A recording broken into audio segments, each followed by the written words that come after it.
Hello everyone, आज हम बात करेंगे इम्पॉर्टेंट करंट केस लॉस के बारे में 2024 के, जो कि हर कॉम्पिटिटिव एग्ज़ाम्स में आपको हेल्प करेंगे, including the upcoming exam CLAT. सबसे पहले कंट्रोवर्शियल केस के बारे में बात करते हैं, जो कि है इलेक्टोरल बॉन्ड्स केस।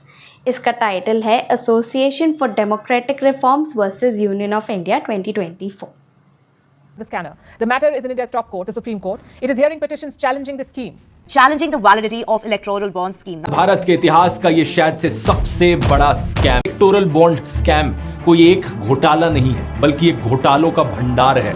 ये पिटिशन चैलेंज कर रही थी constitutional validity of electoral bond scheme, जिसमें इंट्रोड्यूस किया गया concept of anonymous financial contribution to political parties. I know आपको ये कॉन्सेप्ट पता होगा, लेकिन थोड़ा सा ब्रीफ में समझ लेते हैं जिन्हें नहीं पता उनके लिए। इलेक्टोरल बॉन्ड्स बेसिकली ऐसे बॉन्ड्स थे जिससे कोई भी इंडिविजुअल या कंपनी किसी भी पॉलिटिकल पार्टी को अनलिमिटेड डोनेशन दे सकती थी, वो भी अपनी आइडेंटिटी को छुपा के। मतलब पॉलिटिकल पार्टी डोनर का नाम किसी को भी डिस्क्लोज नहीं करते थे, not even to Election Commission of India. अब इसे जब चैलेंज किया गया तो बोला गया कि ये हमारे राइट टू इन्फॉर्मेशन, जो कि आर्टिकल 19(1)(a) ऑफ कॉन्स्टिट्यूशन में इंश्राइंड है, उसे वॉयलेट करती है। तो यहाँ सुप्रीम कोर्ट ने बोला कि राइट टू इन्फॉर्मेशन रिस्ट्रिक्टेड नहीं होता इन्फॉर्मेशन अबाउट स्टेट अफेयर्स से। ये ऐसे भी इन्फॉर्मेशन इंक्लूड करता है जो कि नेसेसरी होती है डेमोक्रेसी को मेंटेन करने के लिए। एंड क्योंकि पॉलिटिकल पार्टी एक इम्पॉर्टेंट पार्ट है हमारे इलेक्टोरल प्रोसेस का, इसीलिए ये पार्टीज़ कहाँ से फंडिंग लेती है ये इन्फॉर्मेशन भी ज़रूरी है, ताकि लोग सोच समझ के वोटिंग कर सकें। और इसी के साथ सुप्रीम कोर्ट ने स्ट्राइक डाउन कर दिया इलेक्टोरल बॉन्ड स्कीम और एसबीआई को ऑर्डर दिया कि वो सारी डिटेल्स पब्लिक डोमेन में पब्लिश करे। चलते नेक्स्ट केस की तरफ। नेक्स्ट केस है हमारा limitation for appeal against acquittal पे। टाइटल है हमारा Mohammed Ahmed Ali versus directorate of revenue prosecution intelligence 2024। आइए पहले थोड़ा सा फैक्ट्स देख लेते हैं। तो सबसे पहले ट्रायल कोर्ट में कस्टम एक्ट्स में ट्रायल चला, जिसमें 4 एक्यूज थे और उन्हें एक्विटल मिल गया। ये एक्विटल जो है वो अपोजिट पार्टी ने चैलेंज कर दिया हाई कोर्ट में, और उसमें डिले हो गया 72 डेज़ का। तो हाई कोर्ट ने कॉन्डोनेशन अलाउ कर दिया। अक्यूज को लगा कि ये कॉन्डोनेशन अलाउ नहीं होना चाहिए था, तो अक्यूज ने इस एक्सेप्टेंस ऑफ कॉन्डोनेशन पे रिव्यू फाइल कर दिया हाई कोर्ट में कि सेक्शन 378 ऑफ सीआरपीसी में कॉन्डोनेशन अलाउ नहीं किया जाता, जिसे हाई कोर्ट ने डिसमिस कर दिया। यहाँ से एग्रीव्ड होके अक्यूज चला गया सुप्रीम कोर्ट में। सुप्रीम कोर्ट ने बोला कि हम मानते हैं कि स्पेशल लॉज में जो कि प्रिस्क्राइब करते खुद की लिमिटेशन पीरियड, उन पे सेक्शन 5 ऑफ लिमिटेशन एक्ट नहीं लगता, मतलब कॉन्डोनेशन नहीं किया जा सकता। लेकिन क्योंकि सेक्शन 378 सीआरपीसी में कोई एक्सक्लूजन नहीं दिया हुआ है, तो इस प्रोविजन में सेक्शन 5 यानी कॉन्डोनेशन का बेनिफिट मिलता है और अपील अगेंस्ट एक्विटल अलाउ की गई। ये लैंडमार्क केस बन गया जिसमें सुप्रीम कोर्ट ने अलाउ करा है condonation of section 378 of CrPC against acquittal. यानी ये केस जो है वो लैंडमार्क केस बन जाता है और अपील अगेंस्ट एक्विटल पे कॉन्डोनेशन अलाउ करने के लिए। नेक्स्ट केस पे चलते हैं। नेक्स्ट केस है हमारा अबेटमेंट ऑफ सुसाइड पे। ये मैट्रिमोनियल केसेस में, स्पेशली डाउरी डेथ के केसेस में एक लैंडमार्क डिसीजन की तरह काम आएगा। तो आइए इसके फैक्ट्स जान लेते हैं। तो इसमें बेसिकली क्या हुआ कि एक मैन एंड एक वुमेन ने मैरिज की 1992 में, और उसके 1 साल बाद ही वाइफ ने पॉइजन खा के सुसाइड कमिट कर लिया। और ये बोला गया कि वाइफ ने हस्बैंड से मनी डिमांड के चक्कर में तंग होके सुसाइड कमिट कर लिया। अब यहाँ पे section 113A of Indian evidence act एक बहुत बड़ा रोल प्ले करता है। ये सेक्शन बोलता है कि अगर एक मैरिड वुमेन सुसाइड कमिट करती है with in 7 years of marriage and उसके हस्बैंड या उसके रिलेटिव्स उस पर कोई क्रुएलिटी करते थे, तो कोर्ट में presume suicide has been abetted by husband और हिज रिलेटिव।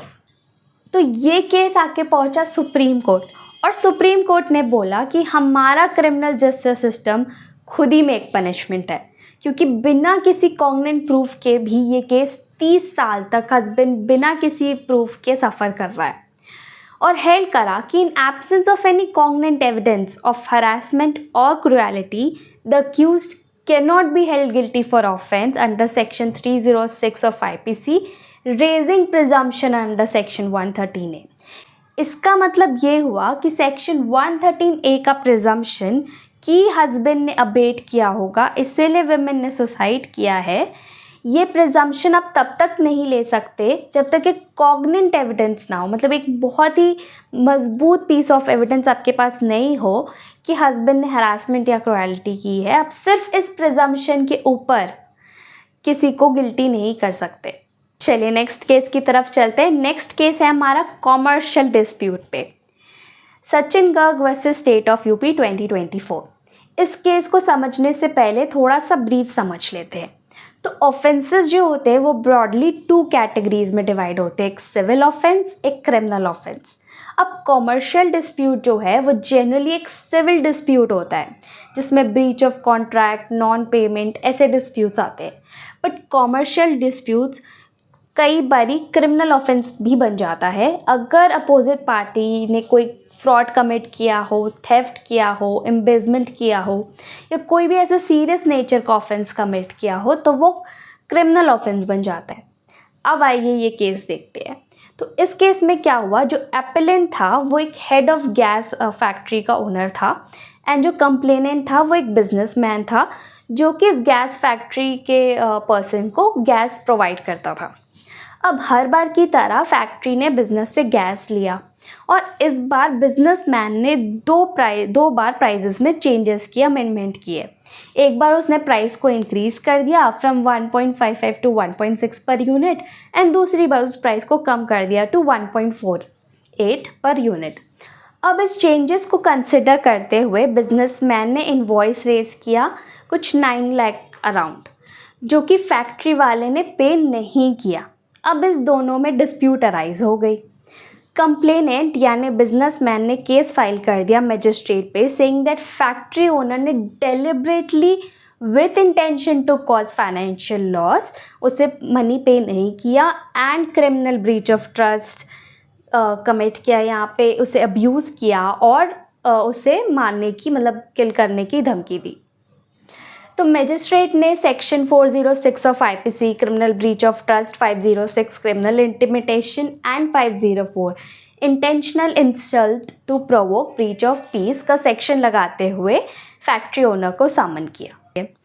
अब इन समन्स के अगेंस्ट फैक्ट्री ओनर चले गए हाई कोर्ट में ये बोलते हुए कि गलत सेक्शंस लगाए गए हैं और आप इस समन एंड कंप्लेंट को क्वैश कर दो, पर हाई कोर्ट ने ऐसा नहीं करा due to disputed questions of fact. फिर वो चले गए ऑनरेबल सुप्रीम कोर्ट में।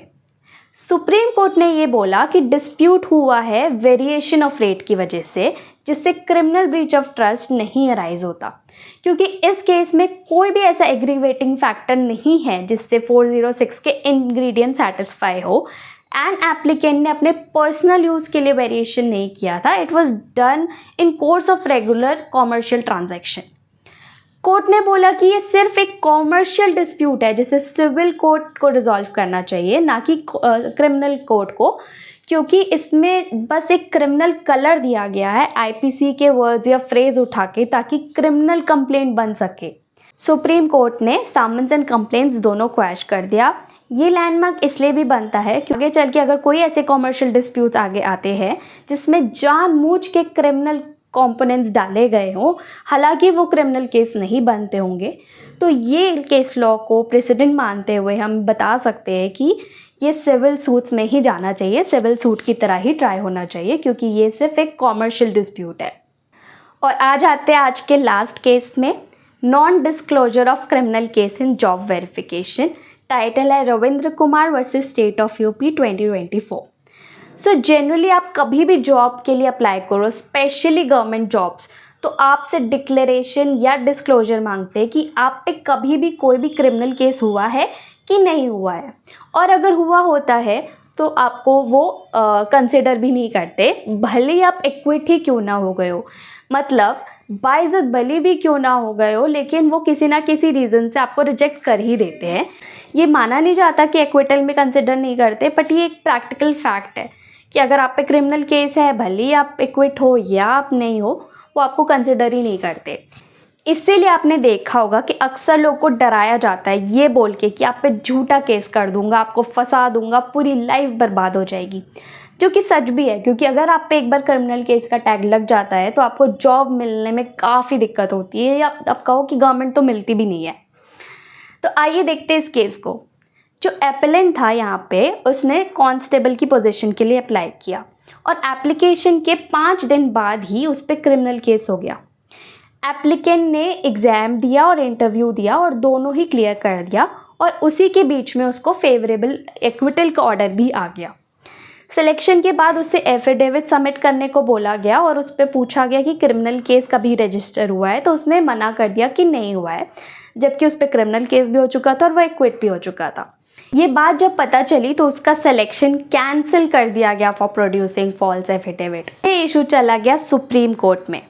इशू ये आया कि क्या इतना कट एंड ड्राइड रूल होना चाहिए for non disclosure of criminal case in case of acquittal in verification form of candidates employment. Supreme court ने बोला कि एप्लीकेशन फॉर्म सबमिट करते टाइम उस पर कोई भी केस पेंडिंग नहीं था और उसने कोई भी फैक्ट को सप्रेस नहीं किया एप्लीकेशन फॉर्म में, और इवन उसकी पुलिस रिपोर्ट यह दिखाती है कि उसमें गुड कैरेक्टर लिखा है एंड एक्सेलेंट स्किल्स लिखा है फॉर गवर्नमेंट सर्विसेज।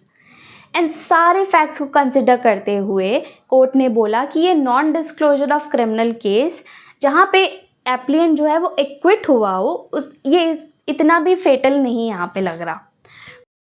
कोर्ट ने साथ में ये भी बोला कि अगर हम सारे डिस्क्लोजर्स को डिस्क्वालिफिकेशन बना दे तो ये बहुत ही गलत और अनजस्ट हो जाएगा। इनफैक्ट हर केस को उनके फैक्ट्स एंड सर्कमस्टांसेस के साथ देखने की ज़रूरत है और कोर्ट्स को इसमें एक होलिस्टिक व्यू लेने की ज़रूरत है। और आज का हमारा सेशन यही ख़त्म होता है। अगर आपको ये वीडियो अच्छी लगी तो मुझे कमेंट सेक्शन में ज़रूर बताना।